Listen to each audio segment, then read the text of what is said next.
mbaye ikaze mu kiganiro umutagatifu twizihiza none turi kuwa gatatu, turi tariki 15 Ugushyingo, turi ku cyumweru cya 32 gisanzwe. None turahimbaza mutagatifu Arubereti, ni umuhanga mu nyigisho za Kiliziya. None kandi turanahimbaza mutagatifu Leopold, ni Papa Innocent wa 8 wamwanditse mu gitabo cy'abatagatifu.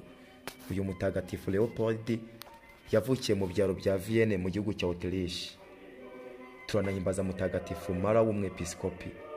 Muri rusange reka turebere hamwe amateka ya mutagatifu Arubereti.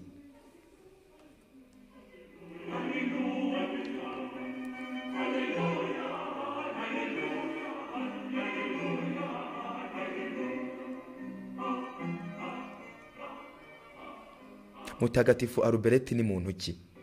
Mutagatifu Arubereti yavutse mu mwaka w'igihumbi 193, apfa mu mwaka w'igihumbi 1280.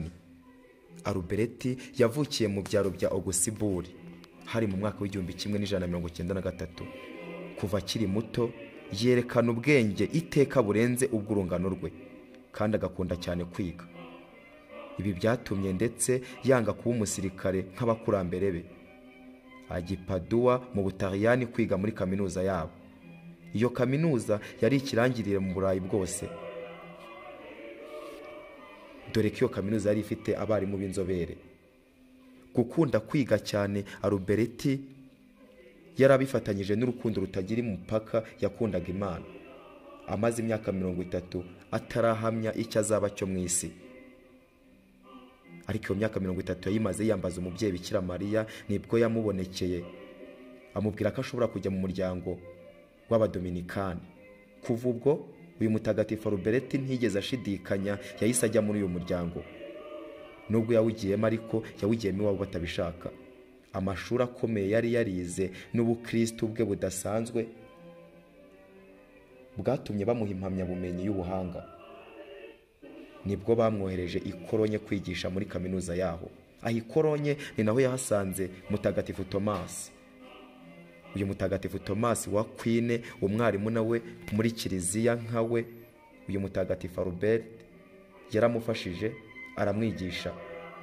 Bombi bafatanya imirimo Arubereti yari yaratangiye cyo kwigisha teolojiya no kwisobanura. Ibi babikoraga kandi babifatiye kuri filozofi. Thomas wa Aquin nibwo yiswe imfizi idakoma ya Cecile.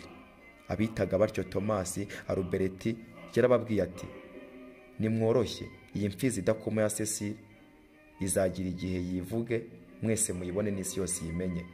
Nuko nyuma abakuru b'umuryango babahamagaza kwigisha bombi muri kaminuza ya Paris. Niho yagaragarije by'ukuri ubwenge n'ubuhanga bwe. Yandika ibitabo, aranigisha. Ageze ku myaka 37, Papa amuhatira kuba umwepiskopi wa Ratisbonne. Koko niyo mpamvu bavuga ngo Imana ihabaye iteka umusaraba.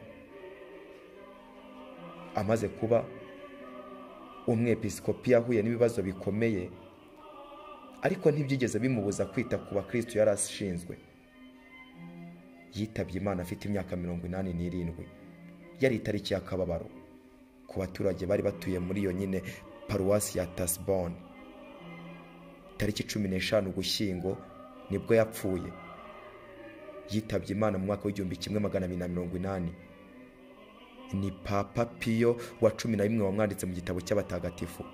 Yamwanditse mu gitabo cy'abatagatifu mu mwaka w'igihumbi 1931. Abikora kuko yari umwarimu wa Kiliziya kandi yakundaga no kwigisha abantu ibijyanye n'ijambo ry'Imana. Yari umutagatifu twahimbazaga none. Ndabashimiye.